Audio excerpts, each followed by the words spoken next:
to A Well-Designed Business. My name is LuAnn, and I'm so glad you found this podcast. Together with my husband Vince and our partner Bill, we have grown our company WindowWorks from the ground up. So I know and I understand the challenges you face in running your interior design business. I also know that your talent alone isn't enough to ensure your success. So on this podcast, we talk about strategies and practical steps to help you grow your business. But make no mistake about it, we have our share of fun here too, mixed in with those aha moments that I love so much. This isn't fluff. Nobody has time for that. Whether you are a new interior designer or a seasoned designer, I am here to help you create and to manage the kind of interior design firm that you dream of. It's straight talk and it's action. Are you ready? Let's get started. Hi, welcome to A Well-Designed Business. On the show today, I have Jessie Lazarus. Jessie is the Chief Process and Innovation Officer for Kravet Inc. In this role, Jessie plays an integral part in spearheading strategic plans and implementing new digital initiatives, including e-commerce projects, in-store experience concepts, and innovative virtual design tools. And I'm noticing here in his bio that he has a BA in philosophy, which makes perfect sense to me because I have always known Jessie to be a deep thinker. And I'm not joking and I'm not trying to be sassy. It's true. In my experience, in every conversation I've ever had with Jessie, no matter how small or how big the conversation was, he always ends up saying something that I think to myself, I hadn't thought of it that way. So now I get it. He has been trained to think. His secret superpower has been revealed. And today is no different. In our conversation today, we talk about how the industry is changing because of technology and how we are all looking around ourselves and trying to figure out the best way to serve our clients, whether it's doing business in a new way or using new tools and platforms. In his role at Kravet, Jessie is very much part of the discussion surrounding the technologies and innovations that Kravet chooses to partner with and chooses to embrace.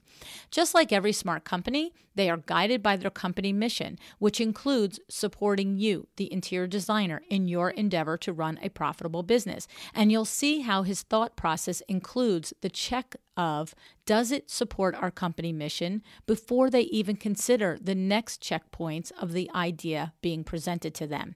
We all know how Kravet has been a show sponsor from the beginning, and Jessie and I talk a little bit too about how this happened. And last year, no one was happier than me when Kravet decided to collaborate with our other show sponsor, MyDoma Studio. Listen to Jessie today describe how Kravet arrives at these decisions, and if you aren't already a fan of both Kravet Inc. and MyDoma Studio, I'm pretty sure all that's going to change today. Let me introduce you to Jessie.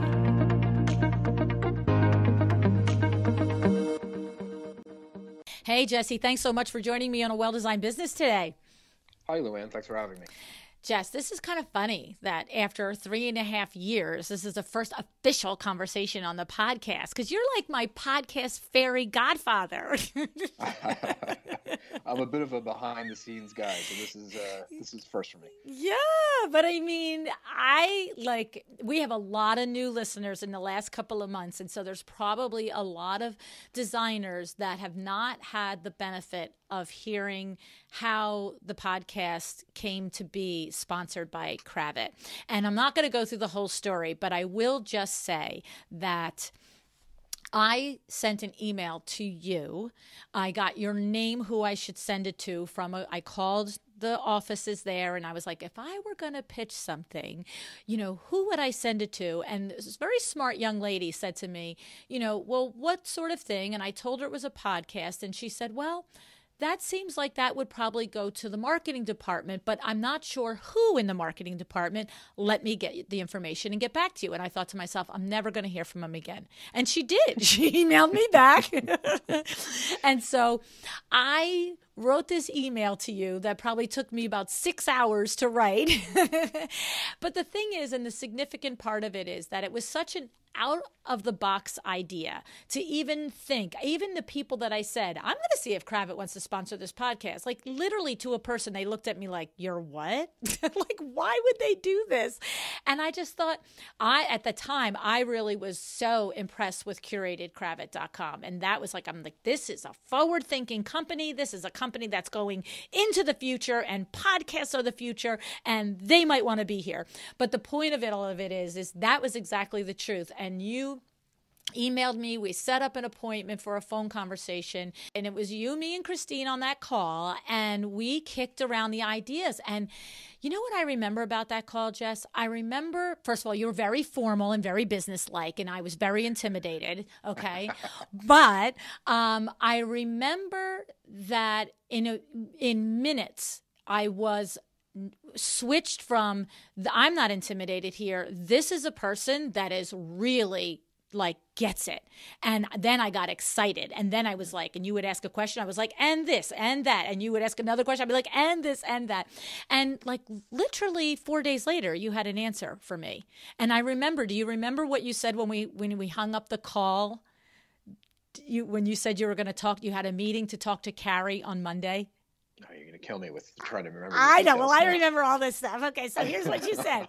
You said, well, I like the idea, LuAnn, I have to say. And Christine said, I do too. And you said, but I will tell you this, that I have a meeting set up with Carrie Kravet on Monday to discuss this. And you said, and I'm enthused and I like the idea, but I don't want to get your hopes up too high. And I said, why? And you said, well, because when I said to him that I have a meeting, that I want to have a meeting with you to talk about podcast sponsorship, he said to me, what's a podcast?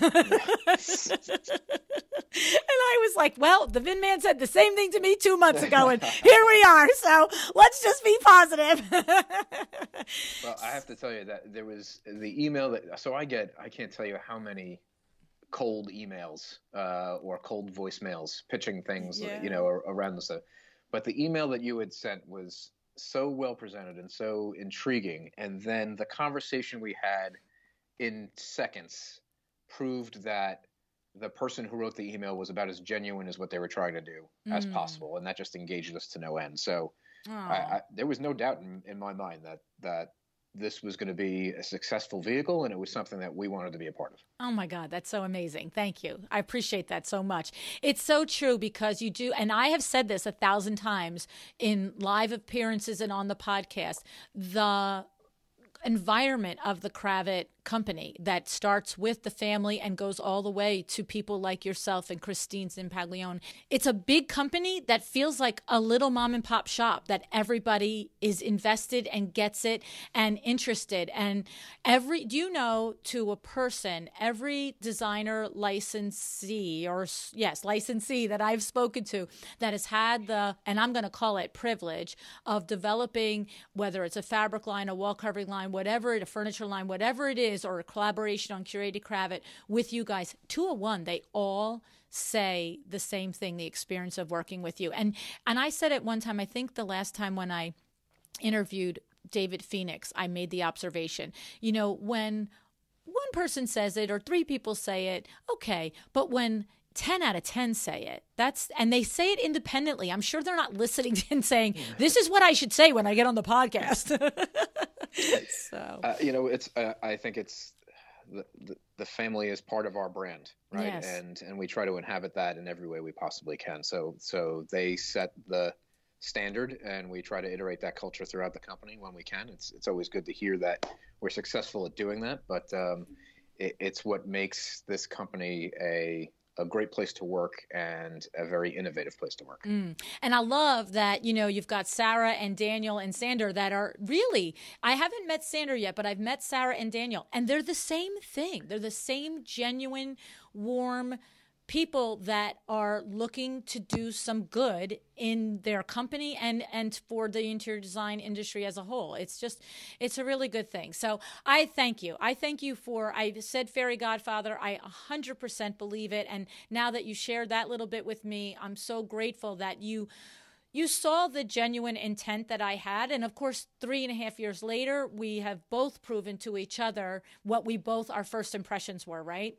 Absolutely. Yeah, love it. I love it. So, okay, so here's the thing. I also have learned something about you over the last several years in our conversations, that you are a visionary. I've never said this to you. You are. I have not said this to you, but I believe it, because there's been a couple of times where I'll use the word of the day, disruption, when there's been a disruption in our industry, and I have sometimes grappled with, it's on a couple of occasions where I've grappled with, how do I present this on the show, and also out of respect for my featured sponsor, is there an area that I should stay away from? Is there something, this, like, you are the person that I sound things off of, and I always come away from a conversation thinking, my God, he's so freaking brilliant. Like, he's like so smart, and so I have learned in these conversations that you see the nuances in the industry and the cross-section of the industry and technology, that you really do kind of, I feel like you see it 2 steps ahead. And of course, it's evidenced by, presenting the sponsorship of the podcast way before. I mean, now there's 40 podcasts in the interior design industry. Then there was under 5, right? And so, but you continue to do that in every conversation. So we, as a little team here, Alexis, yourself, Christina, and I decided that this is your superpower and this is what we should talk about. So one of the things that Kravet does, and you do as a team, and you lead that team, Jesse, is deciding all the time, like the podcast decision, deciding all the time where you should lean in as a company and get involved in a particular technology or a platform, because as to your point, you are probably getting pitched, a gabillion times a week, and you have to sit there and figure out who to work with, who not to work with, and what's beneficial for the company to take on. But what are some of those decisions? How do you decide when some new tech thing is coming up? How do you decide what you should do and the criteria for partnering with people and companies? First, I would be remiss if I didn't. I appreciate the comments, but we're a team, and the things we do here are done in a team ethos at all times. So I'd like to think that I'm sitting in a room somewhere and clasping my hands and thinking about what's happening in the next 2 to 3 years in our industry, but I benefit greatly from the great team that we have here and the collaborative way that we work and talking through those things. When it comes to tech in our industry, I'll separate it into 2 different things. We'll look at specific technologies like tools that are coming out, and we'll look at more immersive technologies like platform-based technologies. And really, one of the cores we have in everything we do, one of our core mission values, is that we want to make sure that we're always supporting the interior design industry. We're doing what's right by the industry, and we are helping to support functions in the industry that will make it better, make it more efficient, make the designer's job as simple and easy as possible. And we apply that to technologies as much as we apply to anything else. And when I look at tool sets that come out, technologies that come out, we look at it and we'll say, okay, what is this going to do? Is it going to remove friction points for the designer? Is it going to make their task easier? Is it going to let them focus on the core values they bring to their clients? Or is it, noise? Is it a cool whiz-bang type of thing to do? And when we look at platforms, we look at it the same way. One, is this platform really working to improve the experience of the interior designer?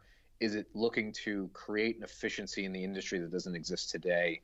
Or is that platform looking to get in and kind of commoditize what's happening? And we run that calculus, and that's how we figure out what technologies do we want to look at, see if we want to adapt, and what platforms we want to engage, and then help them in their mission to make those efficiencies or improvements within the industry. So here's the thing. If I had a nickel for every time we've talked about on here to identify your core values and your company mission, and I always say, know what you will do and what you will not do. And this is an example of it. It's, to sit there and think about a company like Kravet that is getting pitched over and over. How about this? How about this? How about this? When you say something so simple as, we sit down as a team and we first say, is this really going to benefit the industry? And further, is it really going to benefit the individual designer in doing their job better? And I guess what you're saying is, if that first criteria is not met, it's like next out of the lane. Let's go to the next one. Yeah, I mean, maybe in a slightly softer way to look at it, if it's not doing it immediately, we'll look at it. Does it have the potential, and do they have the wherewithal to do that? And if they do, let's be an early adopter, and let's help guide that vision. Let's help shape that future for that platform if we can. Let's participate in the conversation as much as possible.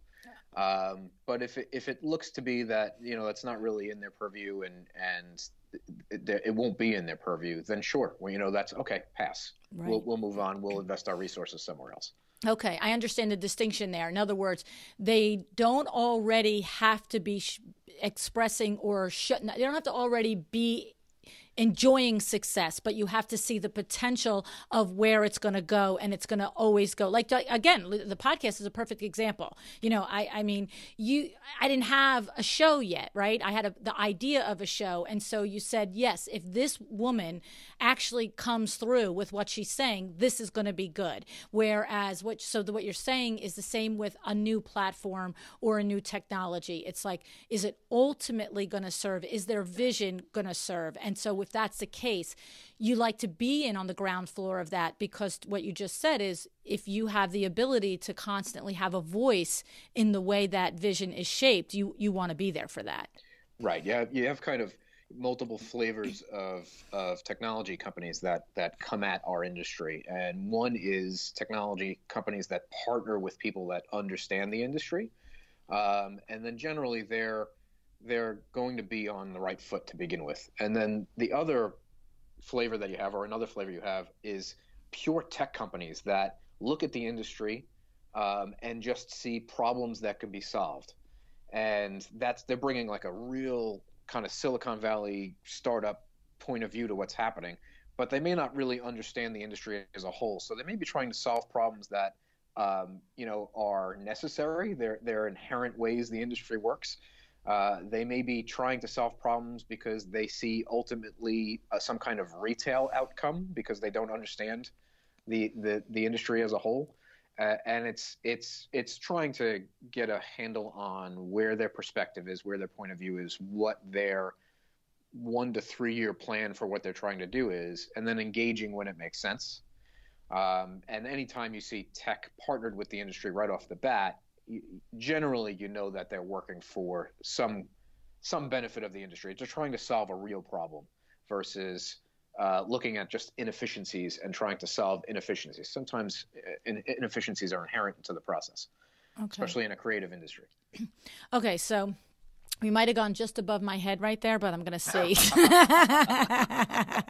So I'm going to say what I think I heard you say. So the thing is that there are companies that are technology companies that when you vet them and you really get involved with them and understand before you make a decision about to partner with them, you see that they're a tech company that also is industry aligned, and they know the industry, and if you end up partnering with them, it's because you can see that 1 to 3 years from now their intent is to take the industry that they're already part of and make an improvement to that industry through the tech. And then you're saying there are other companies that are completely tech companies, so they're outsiders that come in and they see a process that our industry is doing, and they might have the good intention of creating a more efficient process through their technology, but because they're not definitely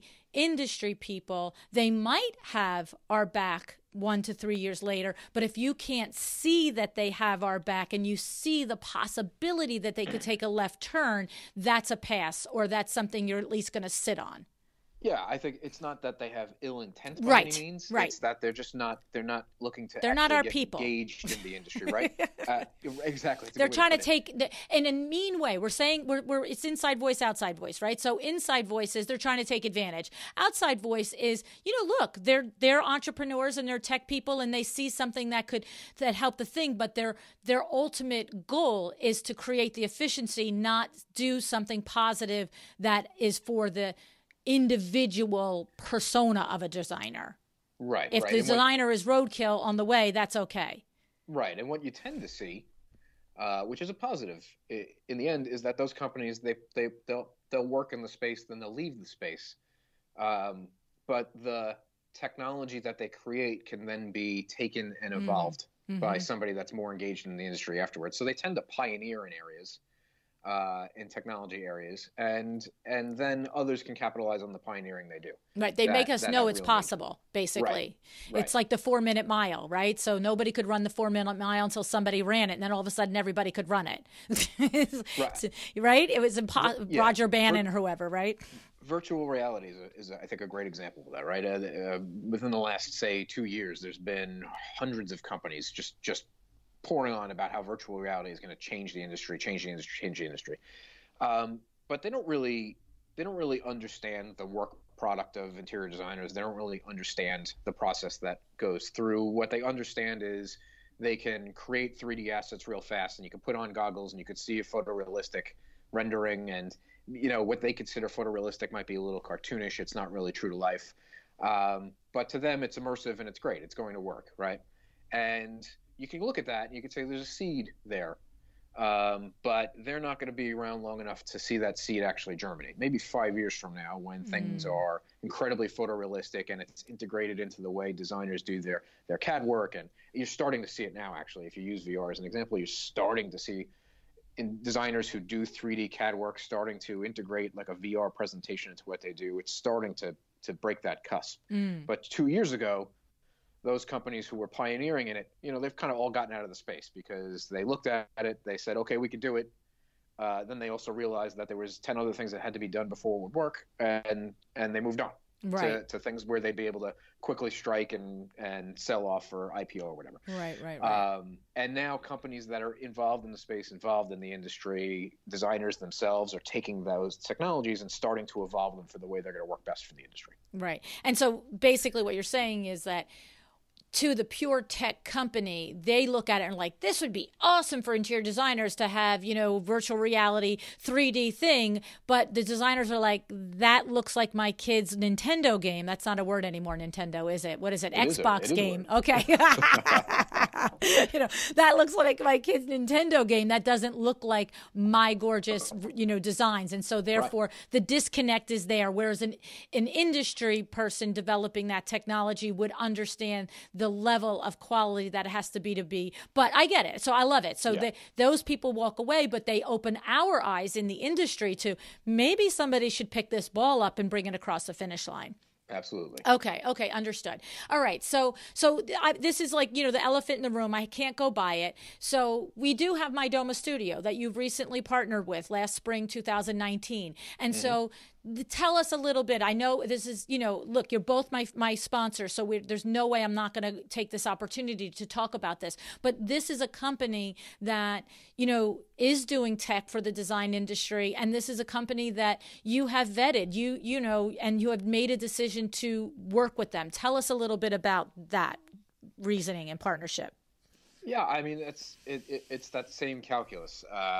Sarah at MyDoma reaches out, says, they've got their platform. They're looking for a way to better bring product to the designers that are using that platform. Would we be interested in piloting that concept with her? I look at that and, okay, it's a platform that's serving interior designers. She's trying to create efficiencies for the way they can run their back office functionality. And ease of product discovery is something that's going to create those types of efficiencies. So the answer is, yeah, absolutely. Hell yeah. We'll get on there and we'll do that pilot. I think she's talking to the right audience. Her tech is good. We look at it. We look at the platform, the way it's designed. We think it's a place that would serve our product well. And then we engage. And I'm I'm all about piloting. I don't walk into anything expecting success right off the bat. I love companies that are looking to experiment a little and learn from what they're doing and push that learning back to us so that we can learn as well. And that's what we've done there. And we do similar things with similar platforms, right? Other platforms in the industry that are also serving back office functionality that have approached us and said, we're trying to solve this problem. When we look at it, if we think they've got a good plan to solve the problem and they represent our brand well and they have those good intentions for their user base, then we're going to engage. We're going to see how we play there, how we make the project work for the designer easier, and how we make their experience with us easier as well. I love it. I mean, the thing is, what you're saying is the company missions align, the core values align. And so when you have the conversation, whether it's with MyDoma Studio or some other technology or platform, you're evaluating, is their existing company a good premise? Is what they're doing? Like you said, you look at the tech that they already have. Does it work? Does it support, the different functions that it says it does? But then you're taking it that step further. And does it look like, at least to everything that you can see, that the ultimate mission of that company is to provide a good, valuable service to the end user, which is the interior designer? And when you come up with all of that as a yes, then you make your decision to move forward. Because I'm sure you get, there are other platforms that, why wouldn't everybody hit you up, right? So you turn around, and if you evaluate that their ultimate end game is not bettering the designer experience. See, there's the word industry, which is interior home decor, right? Mm-hmm. But that could relate to the consumer. But your criteria is industry and the designer's business and their values and what's going to benefit them. Absolutely. I think what you see happening in software platforms that target interior design business management, so MyDoma and Studio Designer and Ivy, if we go the whole market of those platforms, what you see is this move to what they refer to as a marketplace. And to me, there's two flavors of marketplaces. There is a marketplace that is geared around product discovery. I think one of the values a designer brings to their clients is the ability to find that unique product, find that jeweled item that's going to make that design specific and unique to that client, and gain access to those product sources that somebody couldn't by walking around in a retail location. Mm-hmm. And that's what product discovery to me is. And the platforms that are looking to serve that are where we want to play. And the other flavor of marketplace is I want to be the Amazon of home decor items, and commodify the products. And if a platform is looking to do that, that's something we're probably going to take a real cynical look at, right? Because that's not necessarily serving the interests of the designer, or maybe understanding the product needs of the design community. Right.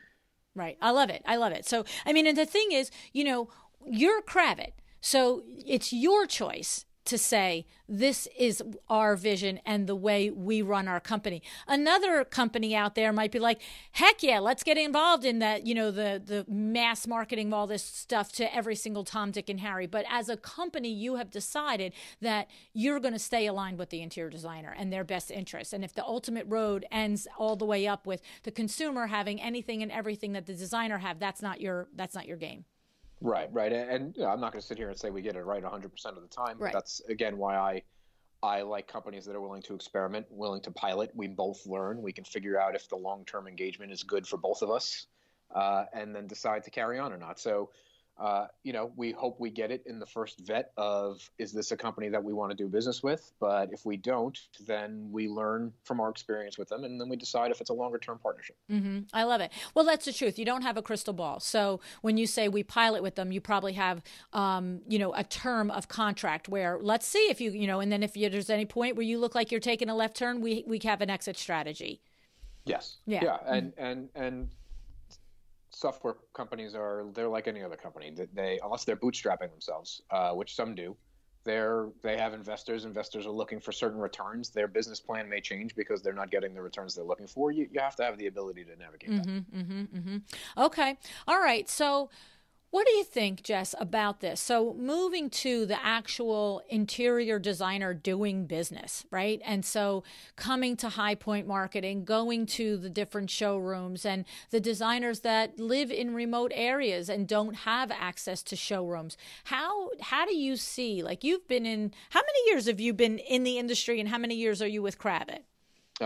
Same number, 18 years. Oh, wow. With Kravet, yeah. Okay. So, okay. You're a lifer. That's awesome. That always says, another thing that says so much about a company is the longevity of its key employees is always a thing that I love to take notice of. So that's awesome. I'm a baby here at Kravet. 18 is, right? I'm barely scratching the surface. Yeah. Exactly. So the thing about it is, Jess, what are you seeing as these changes? And I can't imagine, and I have met interior designers that their closest showroom is 4 and 5 and 6 hours away from where they do business. And how is that something that's a worthwhile discussion, talking about how in your time, in these 18 years, you guys are trying or helping or changing the model and the way that your showrooms function, your sales reps function? Is there a conversation in there? Yeah, I mean, I think, especially when you're talking about people that are not close to a showroom resource, or, may not have sales representatives that work directly in their area. I think that's where our industry, especially over the last couple of years, has really embraced e-commerce, and companies are starting to do that more. Now, we've had an e-commerce presence for over 15 years. And being able to make product images and information available online has always been one of our, again, core missions, trying to be transparent and as accessible as possible. But we relaunched our website last year, Kravet.com, and we did that in a way to try to improve that product discovery experience, to use the data that we see from how people search for products and make sure that we fine tune and make those products as easily discoverable as possible, to streamline some of those transactions. And I think you're seeing other companies in the space doing that now. Various websites have relaunched over the last year or two in our industry, I think, trying to present those types of tool sets and make product discovery as a whole. So I think in working directly with vendors now, designers have access to digital tools directly with vendors that they haven't had necessarily in the past. But you also see companies now starting, again, from a platform perspective, starting to attack the space and figure out how do they become product aggregators and provide that access to product remotely. And you have companies that have been in the space like Daring Hall and Designer Inc. that are taking vendors and building storefronts and trying to make products searchable across multiple vendors at a time. You have a company like Material Bank, which is new to the market. They just launched in January, but they've taken that to the next level. They not only are about product discovery, but they are also about delivering samples in an efficient manner. They're co-located with FedEx, so you can place an order on their website up to something like midnight and get samples delivered the next day for the vendors that are participating there. And I think what you're seeing constantly is now companies are constantly looking at the way designers are shopping, the way they're looking for product. So much product discovery happens online. Even if you are close to a showroom, before you ever set foot in that showroom, so much research is done online before you ever cross the threshold of that design center or before you meet with your sales representative, that I think the industry gets that now. We've been out in front there for a while, but I think in general you're seeing that really coming around. And as of late, the DFA, the Decorative Furnishing Association, they've really been pushing that message as well to members that you have to embrace that change. You have to make yourself easily searchable, findable, knowable online if we're going to, again, make the designer's job as efficient as possible. So the thing about it is that like, for instance, you mentioned Designer Inc. They're basically creating like a D&D building on their platform. That's the idea that you said, right? They're getting everybody together so that if you can't go there, like you said, across brands, you can shop. And that's helpful for somebody that is remote. Mm-hmm. What happens? Like, I hear grumblings all the time with people saying, like, when we're at High Point, is this going to continue? Are showrooms going to become obsolete? And then, of course, you have the designers that are always saying, you do need to sit on the piece. You do need to understand the quality. You do need to see it and feel it and touch it before you specify it. But I don't know that. I mean, I don't have the answer to that. I don't understand. I don't know. I don't know enough I don't have that future crystal ball in that way. What do you see? Do you see the showrooms as maintaining their importance in the industry, or do you see the industry getting more and more involved in the technology and going away from this stuff? Listen, I'm digitally immersed, right? Mm-hmm. But I would be naive to sit here and think that we're not in a tactile industry. Right. And I think showrooms have an amazing importance to the industry and will do for some time. I think it's incumbent upon the companies that own those showrooms to make sure that they evolve what they're doing. And I think, the old model of I'm going to throw product on a wing and I'm going to put some books on a table, that's going to go away. We need to be destinations. Showrooms need to be destinations. They need to be educational centers. We need to not only make product available, but make knowledge available and content available for interior designers. You see a lot of I shouldn't say a lot. You see an emerging trend of showrooms trying to do CEU courses and things to that effect, and I think that's great. And I think that's definitely a role that they can play going forward. But it's important, I think, always for the companies that operate showrooms to look at the way designers shop, understand the changing ways that designers are shopping, discovering products, keeping sample libraries themselves, maybe discarding sample libraries themselves, right? And evolve their model to work to that. And that's something that we try to do all the time as well. We actually have a pilot showroom that we're going to be opening in the 200 Lex building in New York in July. That, we've looked at the way our showrooms are designed and we've said, okay, how do we make this, instead of our traditional showroom environment, a collaborative workspace for designers, a place that they can come in and it feels like they're working in their own studio, in their own library, in their own office space. And to do that, we've basically thrown the wings out and made a self-service environment. We've created their memo library in our own showroom space, and tried to make it so that it flows the way we hear from our customers that they shop the most, that they're looking for color, that they're looking for pattern type secondarily, but those are the two predominant ways that they're shopping for product. So the showroom is merchandised that way. Sampling is laid out that way. In an effort for it to be simple for them, again, give them time efficiency. They're not waiting around for a memo room to pull memos, put them in a bag, and make them ready for them. They can take and go as they need. And we have the operational efficiency to make sure that we're constantly replenishing that showroom environment, so it's always showing the most current items that we have in the line. But again, that's an effort by us to take that model and say, okay, how do we evolve the showroom experience so that it changes with the way designers may be changing the way they do their own business? That's interesting because it's so true. You do shop by color often. I mean, well, my showroom. My showroom has got 2,000 sample books in it. I don't have wings. I don't have loose memos. I have the books, but almost every company categorizes and catalogs, I should say, their books by color. That's what you go for. It's like, and I'm either looking for the couture line, or I know that I love the way Barclay Butera's fabrics are, or I want the sort of that men's wool suit collection. So it's the David Phoenix line. But I'm looking for color first, and then, to your point, style and so forth secondarily. And so when you go to this new showroom at 200 Lex, is it going to have every sample that would have been, that is available at the $9.79 at the D&D, or is it certain lines, or how, like, in other words, if I love to shop this way, if I'm a designer, I'm like, heck yeah, I want to shop by color, I'm going to go to 200 Lex. Is I still need to make a stop at $9.79 because the whole line isn't at 200?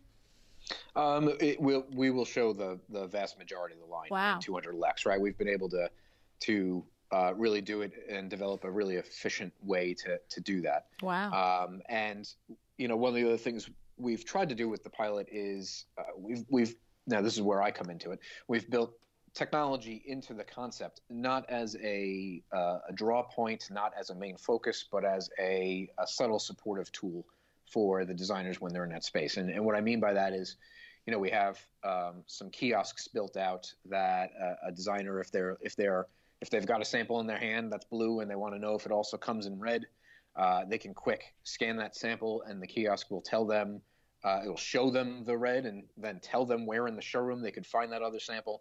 Wow. They can do product discovery directly through that kiosk. If they just want to start, I'm looking for, blue and white stripes and they just want to start drilling down, they can do it that way. And we've also, the thing that's always very difficult to show in a showroom environment is, larger scale items like furniture and floor covering. So we've developed technology that allows the designer to peruse the whole line digitally. So we have furniture on the floor, but we've got 2,500 frames in our line.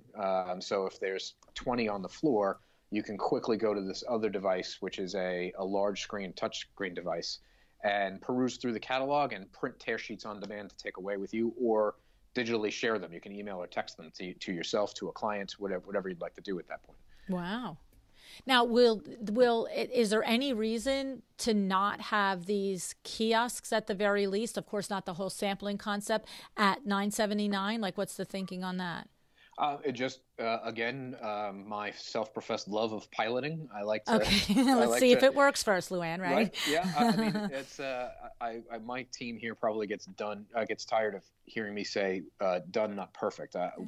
What I don't want to do is over-engineer something because we're assuming what people are going to use. Smart. So we build the experience, the digital experience, delivering a foundational level of information and transactions, things we think are core, and then we'll learn from customers as they use it what needs to be enhanced, and then we'll augment it. And when we augment it, absolutely, it's something that can get iterated out to any showroom format. Right, it doesn't have to exist only in this pilot. Right. See, I told you that, I told you listening how smart he is. It's like, LuAnn, no, we're not going to invest $1 billion in this technology in our 50 showrooms across the country and the world until I know it works. And people like it.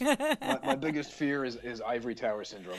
I'll never pretend to be an interior designer, right? I've spent time with our customers out, with our sales teams in our showrooms, but at most what I want to do is I want to be able to learn from them all the time and make sure we constantly enhance and evolve our tool sets to what they need at any one time. And that's our methodology here. Yeah, that's nice. Now, in this new showroom, will it have it's so funny because you said one thing that intrigued me, that you're looking to sort of, you've asked a lot of designers, and through your sales reps and the information that comes from all of us out here with boots on the ground, how we work, how do we work in our own individual studios. And so is it that the environment is not like the new showroom at 979 3rd is amazing. I mean, it is just so gorgeous. And you just feel like, you got to stand a little taller when you walk through because, darling, it's gorgeous, right? Like, I feel like, oh, okay, let's be serious here now, right?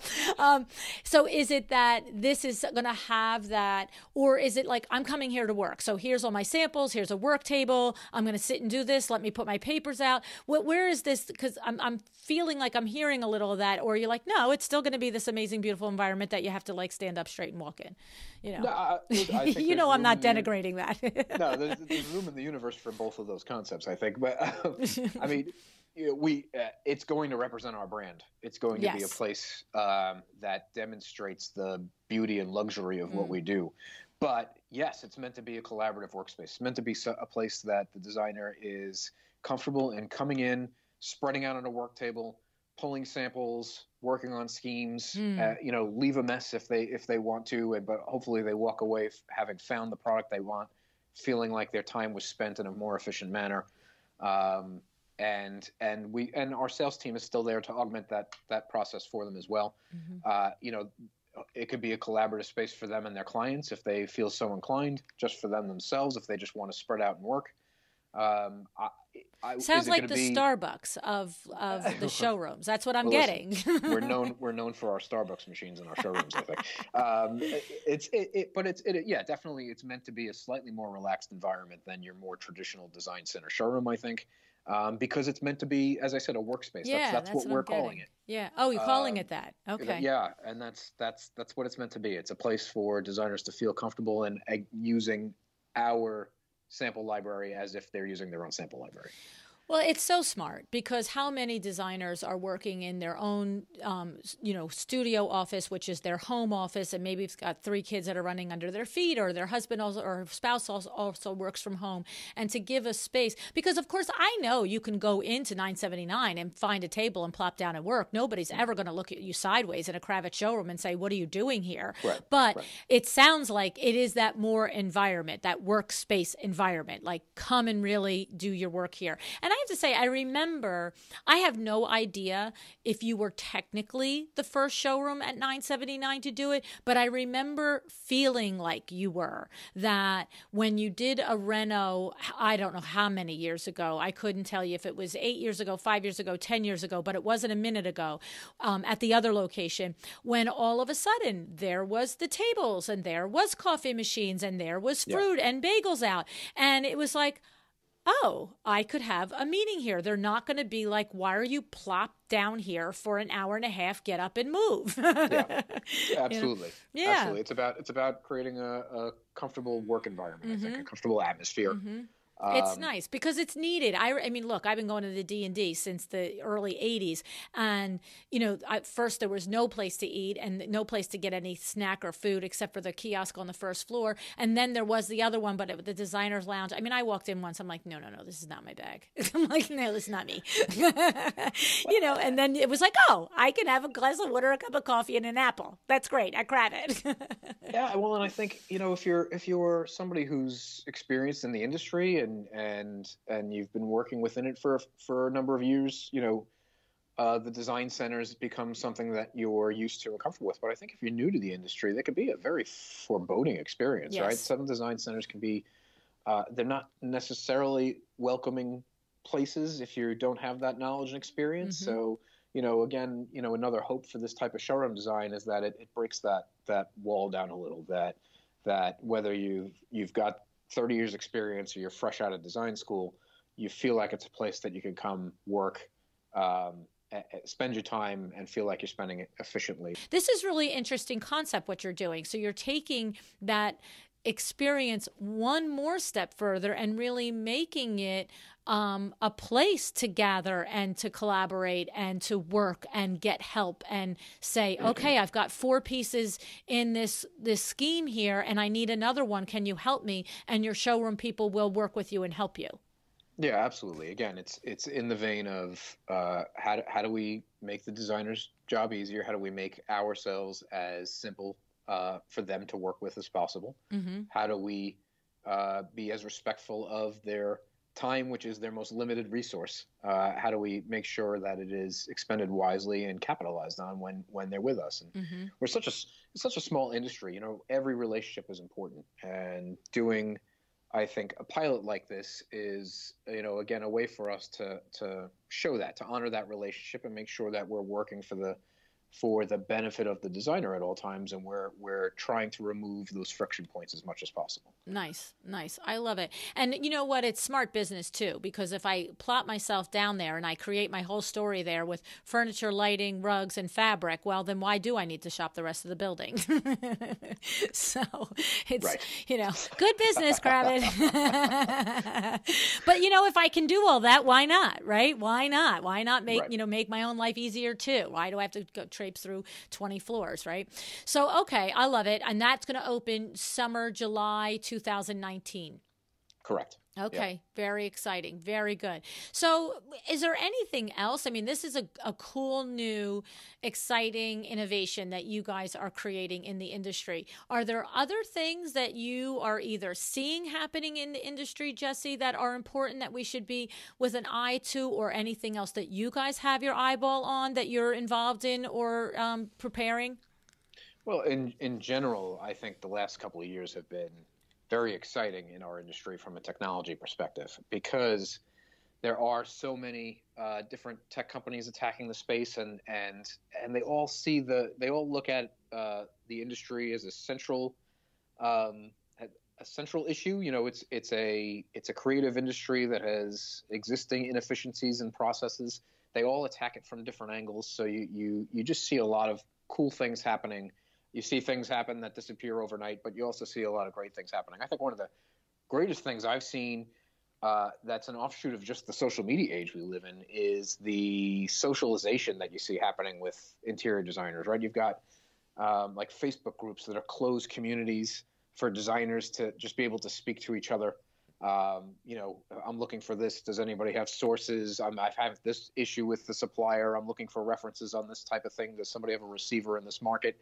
And I think, you know, historically the industry has been very siloed. It's been very, you know, kind of lone wolf almost in attitude, you know, maybe small ASID led type groups in areas, but now you have this ability to really have kind of an industry wide conversation amongst designers themselves, not proctored by an interested third party, right? There's not a software platform that's saying, hey, everybody get together and talk and we'll monitor your conversation. It's organic conversation happening between designers, and I think it works to the benefit of everybody that engages in that conversation. So you see things like that. I think, again, the fact that you have just different companies attacking product discovery and market access for interior designers from different angles is also great. You know, you may look at the way each one of them does it and may have questions about how they operate their individual business model, but at core, they're all trying to attack the same problem, and the competition of that will undoubtedly bring out better tool sets in the future. Right. For us, you know, we're always working on new tool sets, and we're always trying to listen to our customers and decipher what we could do next to again, make their job easier, make their engagement with us as simple as possible. And I'm really excited about some of the visualization things that you see coming about. So I mentioned VR before, which I still think has a fairly far horizon for it to be widely acceptable. There's still really high obstacles for adoption, you know, just the cost of the equipment alone. But you're seeing things like augmented reality that I think are really starting to come to fruition. And that's something that we're actually going to be launching shortly, a tool set where on our website, you'll be able to take a piece of furniture and through your mobile device, look at it through your camera in your physical space. And to me, that's a sales supportive function. You know, I think when interior designers are being held to some retail standards by their clients, sometimes how do you explain the value of this sofa when I'm looking at that one from Restoration Hardware?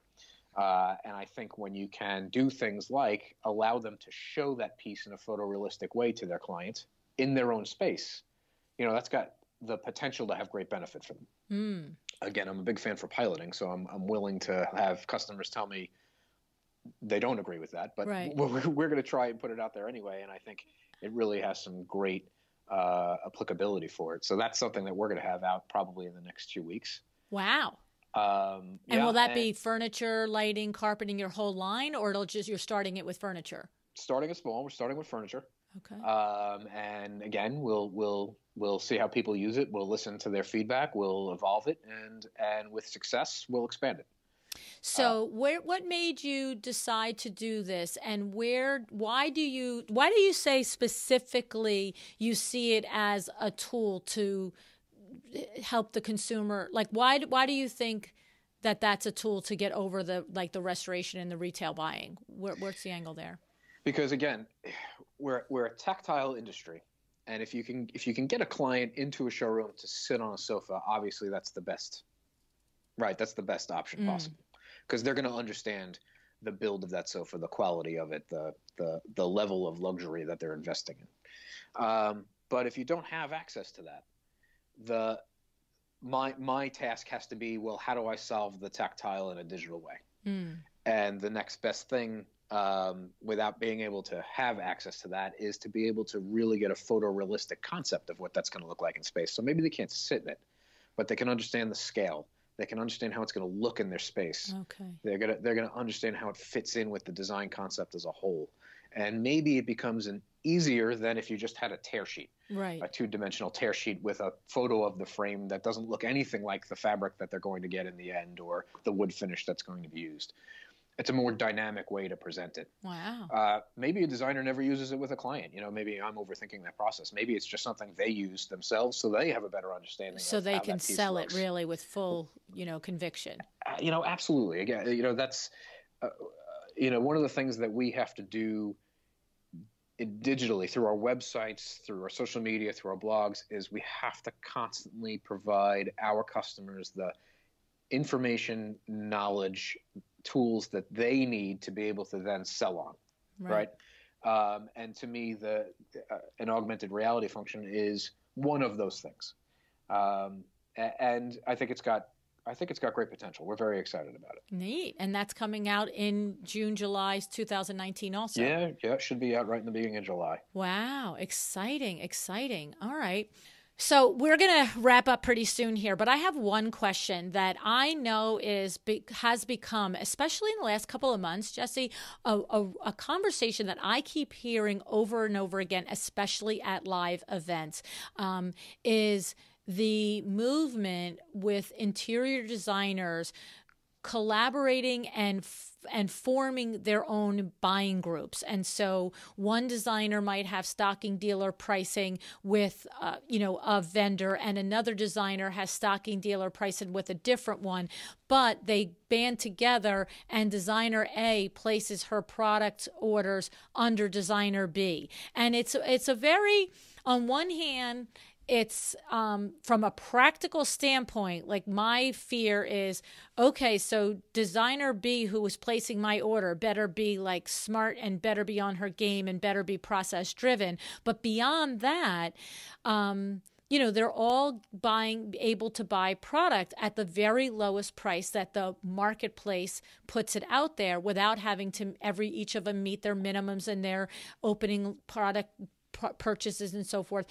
But then I'm hearing, when I hear that at face value, I'm like, yay for you guys. That's awesome. Love that idea. Good for you. But then I'm also hearing that vendors and retailers and, different people are like, this is going to be the end of our existence. This is bad for the industry. And I actually don't have enough knowledge to see it clearly. Do you have an opinion as the brand, as the big brand on that? Yeah, I if it's ultimately bad or good for the industry, I don't know if I can comment on. I would say that I look at buying groups as a natural evolutionary step of manufacturers not making it easy for designers to do business with them, right? Right. And if they are establishing minimums that are hard to achieve, or buy-in levels, or ongoing annual investment requirements, that they have erected obstacles that are making it hard for the market at large to deal with them. And these buying groups are a natural evolutionary response to that. We don't do that. We don't have minimums. We don't have buy-ins. And so when I look at a buying group, to me, I look at the negative side for an interior designer, I think, is that they're sacrificing, for the brands that don't do that, they're sacrificing, I think, that one of the greatest attributes that they have, which is the relationship they can establish directly with the brand itself. And I'll speak for our company here. As I said before, we're a small industry, and every relationship is important, and we want to engage directly. We want to work directly. We want to share benefits with that direct engagement. And when you become an anonymous member of a centralized buying group, that sterilizes that interaction, right? And you're no longer known, and you no longer have maybe the influence that you might have, and you're no longer representing the brand you might have as a designer in and of yourself. And relationships in our industry, I think, are incredibly important. So, buying groups may have a fit for more commoditized type goods. But I think when you get into a higher end of the industry, when you get to more specialized items, I think they lose their impact. And if anything, they represent, I think, other obstacles for the designers that they wouldn't have normally in that loss of proximity and relationship. And so what do you, again, forgive my ignorance, truly. I mean, there's a lot of things that I know, but I don't know this. What is it like in the distribution model that there must be a justification for a brand that does this, that says, look, you have to spend $30,000 in order to open up an account, or you have to maintain X amount of thousands of dollars? Is it that they're such big companies, Jesse, that they can't function the way you do? And if you want to buy $3,000 or $20,000 or $200,000, we're good. Is it that what it is, that their model is just so big that it's not possible to service the individual one-offs? And is that why it's like that? Or is it just an old model and they could do it, but they haven't changed with the times yet? Yeah, I can't say at large, but I think it is an older model. I think it's a model that's built for a time when the industry was much more aligned to retail storefronts, right? And that's going away. Not that there are still, individual retailers out there, but I think designers, many designers have moved on from that, or have pivoted that to, if they had a physical retail, they became an e-commerce retail, and they're not looking to hold inventory anymore. Some companies, it may be just because of the margin they work at, that they one-off type orders are not something that they can sustain. So they look to try to guarantee a level of business before they engage. I think there's a number of reasons for it, but again, I think each vendor has to look at the industry they're selling to, understand where it is and where it's going, and then understand if their business model has to change at that point for it. I won't speak negatively to anybody that works in that model. I can only say we don't work in that model. And I see how that model really creates obstacles for designers. I think they're looking to find product, and when they discover a product and then find that they can't get it because they have to guarantee X number of dollars, you've lost that sale, but you've also probably lost that designer as a customer ongoing, right? You sacrifice that the relationship and the potential in the future from that. So in those areas, in that part of the marketplace, the buying groups, they could make sense. Because they'll give designers access to those types of products. And I am not savvy enough to say if those same types of products are available without having to hit those minimums, right? I don't know that into the marketplace that well. But when it comes to brands like us, when it comes to less commoditized product, let's say that, I don't know if the positives of the buying group are outweighed by the negatives of the loss of that relationship, the loss of the identity of the designer as the buying customer themselves. Right. Because you become faceless. It becomes an automated transaction, and you have no relationship to lean on when you need help. Right. And we've all needed to do that in the course of our business life. There's no question that sometimes that makes the difference, that being able to make a phone call and somebody knows who you are. I don't know. It's a very, it's a whole show. I'm sure of it, but it's just, my brain swirls around it because on one hand, I see the individual solo designer with her, small firm, whether it's a firm of 3 or 10 or 1, and wanting to have access to product and they've figured out a way to do it.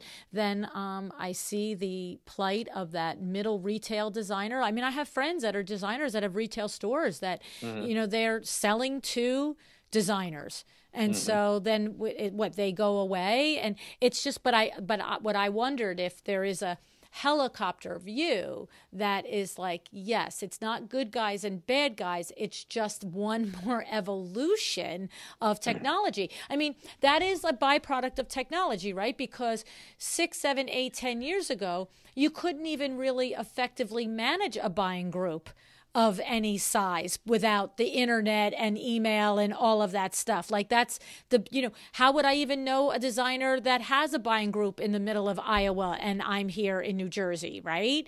And so it is one more byproduct of technology, and it's just like everything else. Is it going to gel out good? Is it going to gel out bad? But it's very heated. I got to tell you, I've had to walk away from a couple of conversations going, don't get me in the middle of this crazy nonsense. Yeah, and I think the other thing, I talk about it with my teams all the time. One of the things that you've seen over the last handful of years in our industry is I refer to it as fragmentation, and that is, I think one thing technology has done is broken the single model of the way to work. Right, yes. Designers have the ability now to work in any way that fits their individual business, which is fantastic. They don't have to conform to they don't have to have a book library. They don't have to have access to showroom. They don't have to do any of those things. They can operate completely independently. They can attach themselves to an online interior design business and pick up leads specifically from that if they want, not do any marketing on their own. There's 1,000 ways to accomplish what they're out to do. The challenges for vendors is we have to accommodate the fragmentation. We have to make sure that we are wherever they need to be. And I think buying groups, again, are a bit of a evolutionary reaction to vendors not reacting to that fragmentation, right. Not making themselves flexible and accessible. And as long as they're not doing that, then people are going to do a go-around. Right. They're going to do a go-around. They're going to try to get access where they can. Yeah. Because it's possible because of the technology. That's kind of what, right? That's what we're saying. Yeah. Like 20 years ago, it wouldn't have been possible to do a go-around. You might have had 2 or 3 women or designers that you knew in your own little community. But now, this is it. It can be a national community in your buying group, but it's interesting, and I think that there's going to be a lot more conversation on it, and I'm curious to see if it starts to pop up at the panels, at High Point and things like that, if people will start to bring it up there, because it's of course, the first person, it's roadkill in that relationship and that new way of doing business is that sales rep, that road sales rep that used to have. That's the first roadkill, right? And the second roadkill is that mid-level size retailer that's selling trade and retail. And then, and these are valid things. These are all valid things, but it's... it's going to be interesting because I don't think it's going to be pretty. That's what I'm saying. I mean, it's definitely a disruptive factor, right? Yes. And I think you hit it right on the head in regards to the first casualty. I mean, a conversation I end up having a lot is, okay, well, if we're on a platform like Fuego or we're on a platform like MyDoma, does that cut the sales rep out or the showroom staff out? And for us, no, it doesn't. Good.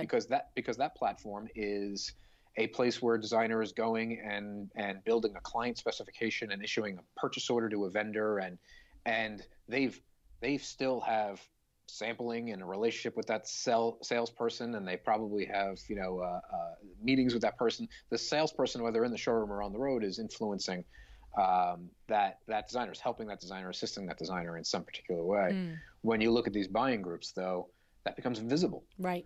And if you're part of a buying group and all the buying is being done at one central place, well, yeah, that in the end, that's going to hurt that sales rep. That's going to evaporate that relationship, because there's never going to be visibility to the fact that they're moving the needle with that designer. It's all going to be coming out of that one location. Right.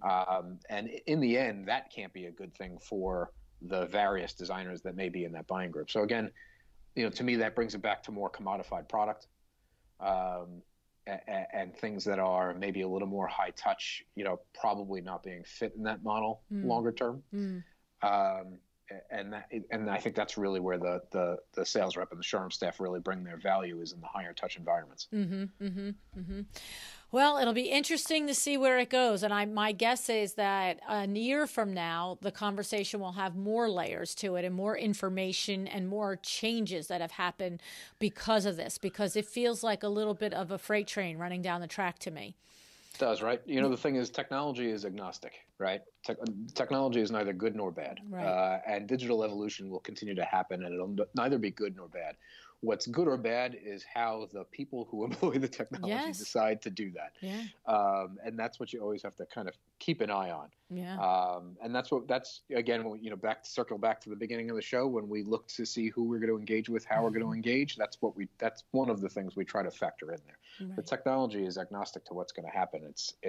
Are the people a good partner for you or not? Right. The company and its mission and the people leading it and the conversations. And do you feel that they're, as you said, the piloting of new partnering is a smart way to go, because you can have an initial frame of mind and an initial gut reaction, and people can actually be completely 100% intent on their path, but some factors cause things to change. And so to be able to get yourself extricated from the situation, whether it's you as a designer or you as a big company, is a smart thing, because the thing is moving really fast. All of it's moving really fast. And so, I would have to say that's like the number one, lesson in your whole conversation here is that, you mentioned a couple of times that piloting is to have that view in a lot of things that you do, is to say, okay, opportunity on the horizon, let me try it. Let me not necessarily do 110% out the gate or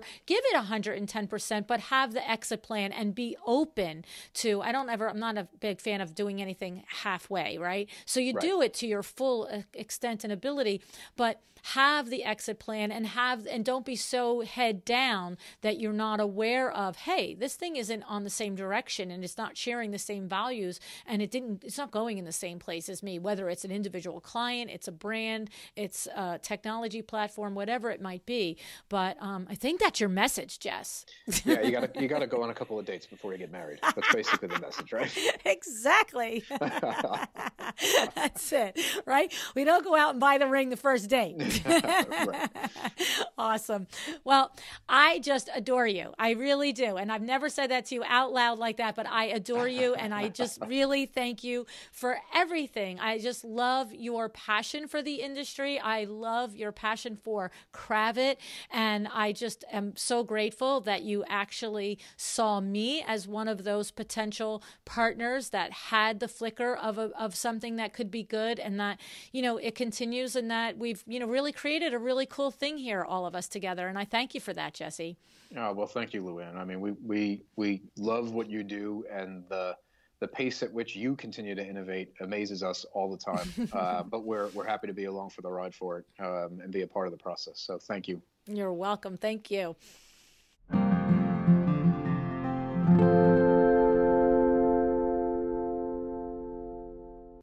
Don't you love it? I mean, I know I do. And I know I'm a bit of a broken record when it comes to singing the praises of Kravet Inc. But maybe now you have some insight as to why I feel so strongly about them. It's not just, let me tell you, it's not just the decades of outstanding service that I have received from my sales rep, Ken Podos. No, it's not just that. And it's not just the welcoming feeling by the staff at the D&D building at 979 3rd Avenue in Manhattan that I have received for almost 4 decades, okay? And it is not just the fabulous fabrics, wallpapers, and trims that I have specified for literally thousands of projects over the years. It is this. It is the people of Kravet. It is the mission of this company. That's what is such an impression on me. You heard Jesse say it. Kravet Inc. is dedicated to supporting the design industry. They want to make your job easier to do. And they do this not by just providing high-quality products and services to you. They pay attention to the advances in business and technology that will help make the back end of your design business function better, more efficiently, and ultimately more profitably. So, my friend, Continue to thank Kravet family and their employees whenever you see them in their showroom or at the markets. Thank them for everything they do, including their part in bringing this podcast to you.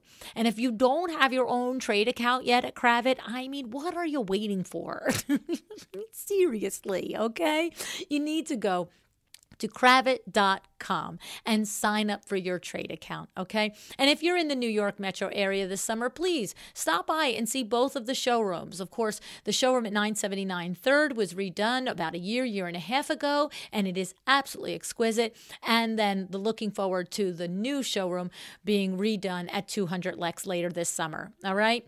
So what are you going to do today? Maybe you are going to sign up for your new account, all right? And maybe you will place an order for Kravet fabric wallpaper or trim. And guess what? If you do, make sure you get your 10% off. Use the code AWDB10. That's right. You can have 10% off any one purchase of Kravet fabric wallpaper or trim.